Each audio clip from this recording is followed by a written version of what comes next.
What is up, everybody? Welcome to our very first episode of Dancing with the Devil. In this series, we're going to talk about all the myth, the legends, and the lore of music and Satanism. You heard that right. Everything has to do with selling your soul and reverse music and bands that practice Satanism and songs that are tied into the satanic church. Not necessarily just satanic stuff, mostly just unexplained things or just moments of what does this song mean, and the people made it seem like it's diabolic or satanic, or is it? I don't know. We're gonna talk about it in this series. One of the main reasons why I'm starting this series is because of my upbringing being a Christian faith. Now, I still stand with my faith. I still go to church. I still am a person of faith.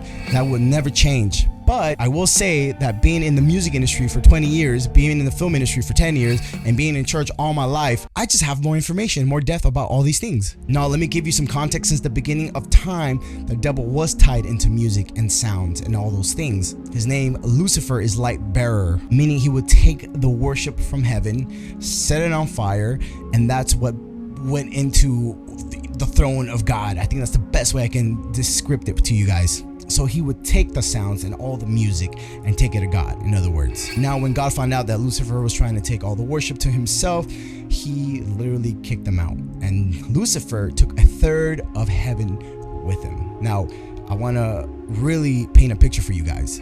A third of heaven, that is 33.25 of heaven, right? I'm trying to do the math in my head. Please correct me in the comment section. But think of this. This is something I really thought about. Heaven is a place that's full of celestial beings, of supernatural happenings. They were born, created, birthed in heaven.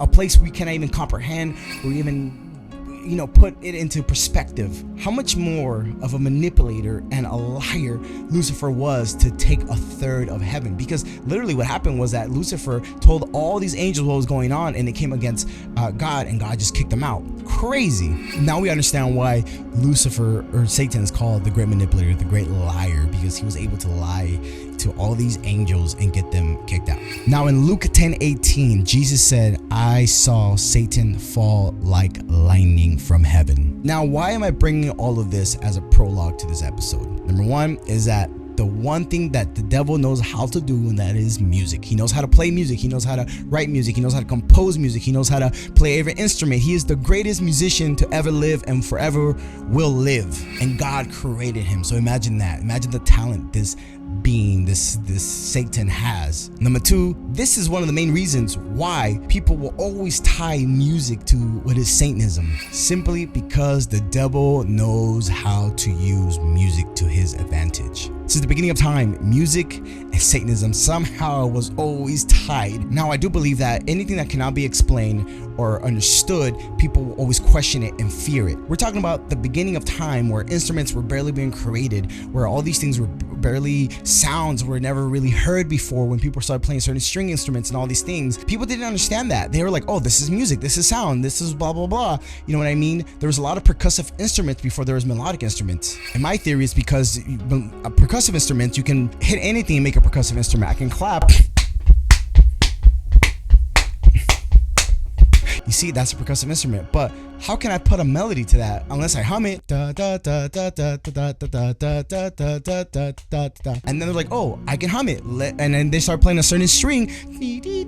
So that's how kind of music, I feel, started to advance itself. Now, imagine I am in a tribe and we clap and we sing and we have these drums, and all of a sudden I bring a guitar and I'm like, look what I created, a guitar. Chicka, chicka, chicka, chicka, chicka, chicka. Everybody's gonna be like, what is that? Oh my gosh, devil worshiper, blah, blah, blah. He is part of Satan's clan, da, da, da. And boom, I would die.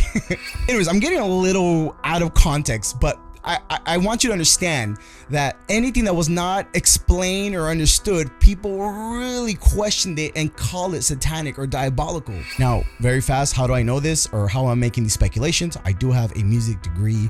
I did study music, not just playing, but music history, music theology or anthology, history, and all that stuff. Theology is the study of the Bible, which I also did.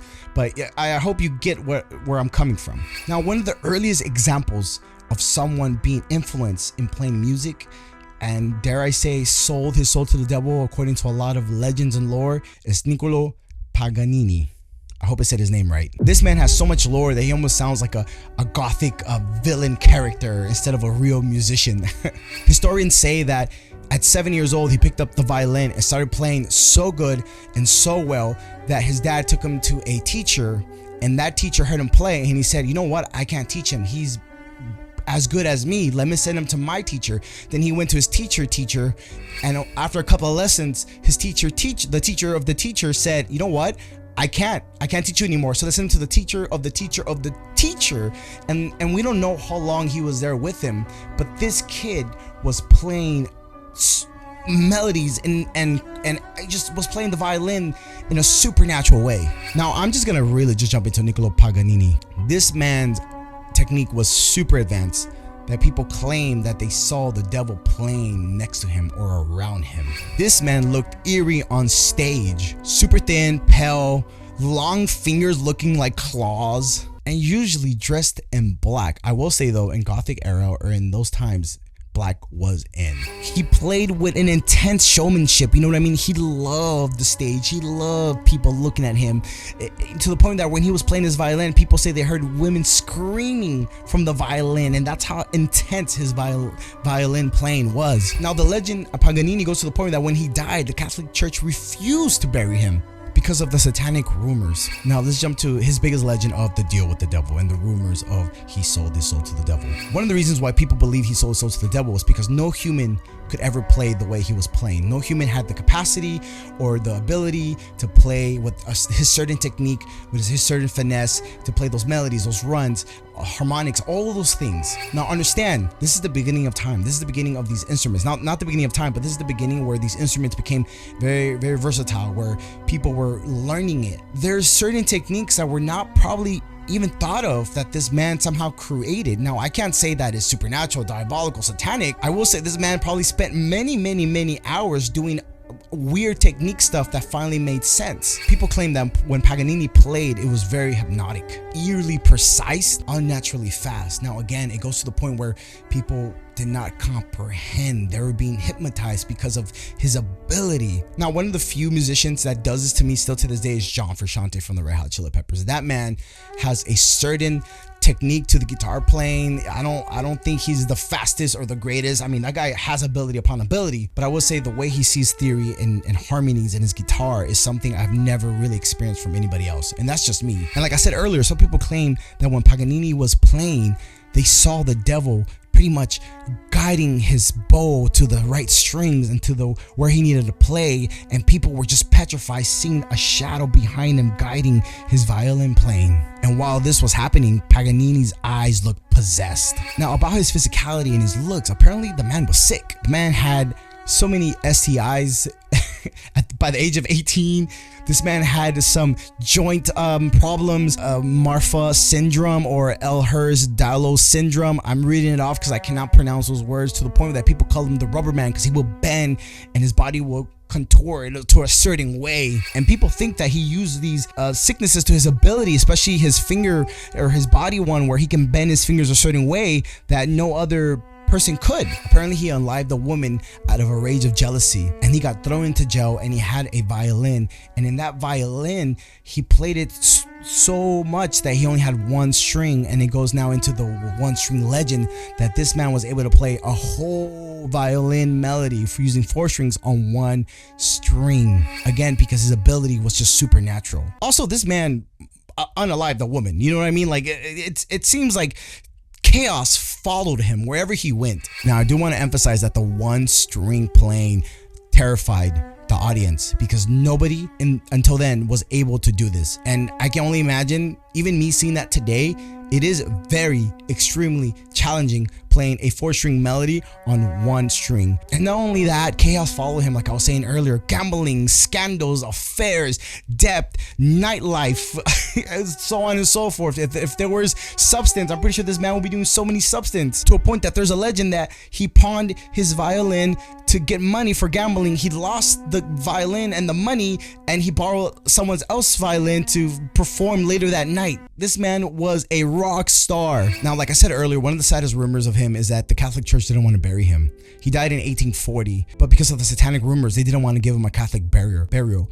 And he went unburied for many years, if I'm not mistaken. Even his family fought for permission for him to have a Catholic burial. Now imagine that these rumors were so strong that the church was like, we ain't gonna put you on the ground because we know you're tied to satanic lore, you're tied to Satanism and all these things. Now, does this sound familiar? Yes, it sounds like many modern musicians from pretty much in the last 100 years. We have people like Hendrix, we have people like Slash, we have people like Nirvana, Kurt Cobain, you know what I mean? We have Eddie Van Halen, we have musicians like John Bono, Jimmy Page, you know, like all the musicians from the 60s, 70s, 80s, and 90s. It sounds like they had this Paganini lifestyle, which is crazy because there is this thing called the 27 Club that we will get to an episode about it later down the road. But there's all these similarities of lifestyle, of pacts with the devil, ability and skills are so supernatural. Robert Johnson's another one. Oh my gosh, so there's like so many things that just kind of like sounds like Paganini. Paganini was probably 75 years before Robert Johnson. Now, I don't want to get ahead of myself. We got many more episodes to come, but I will say it's just crazy how, again, Satanism, Lucifer, and music somehow are all tied into one little bubble of music and satanic and diabolicalness and all these things. Now, did he sell his soul to the devil? I don't know. I cannot confirm. Is there such a thing as a devil? Yes, I do believe there's a devil. Have people sold their souls to the devil? I don't know, but there's claims people have come out saying they have sold their souls to the devil, and this is why they have all this fame, all this money, ability, and sooner or later it just gets stripped away from them. There's this famous song, "The Devil Went Down to Georgia" by the Charles Daniels Band, that talks about the devil was willing to make a deal with somebody, and this kid runs into him and they have a violin battle, and the kid wins. But it just shows you that in music, this lore of devil and music has been buried and baked in. Wow, what a story. Paganini was a real rock star back in the 1800s.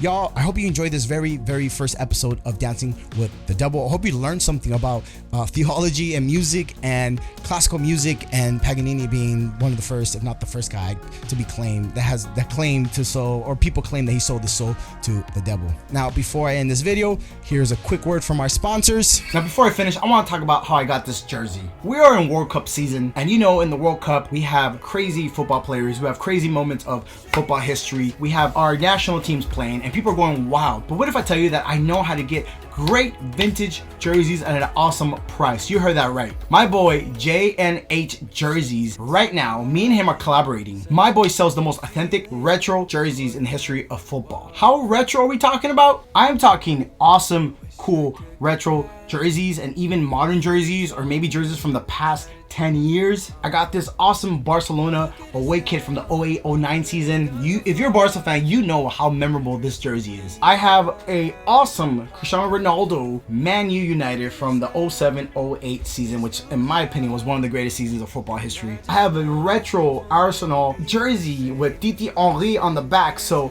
I'm just saying, like, yo, these are legit original. Like, my boy does not play around. And last but not least, I have this awesome Messi jersey of that memorable season with Pep Guardiola took over Barca and changed football history forever with Messi. What I'm trying to say is that my boy sells the most authentic, awesome, best retro jerseys and modern jerseys. Hence why I got my Team USA jersey for this World Cup. Now, if you DM him right now on Instagram, say my name throughout the whole World Cup, say, hey, Leo Vasquez sent me, he'll give you a 10% discount. 10% discount. And let me tell you, his prices are great. He also does specials where he's like, hey, Ronaldo's playing today. If Ronaldo scores, I'm giving a jersey 50% off. Or hey, USA's playing today. If Pulisic scores, 50% off. Like, he does stuff like that right now during the whole World Cup. So don't take it from me. My boy is going hard with these jerseys. So, yo, hit up my boy right now, JNH Jerseys. I'll leave the link down below.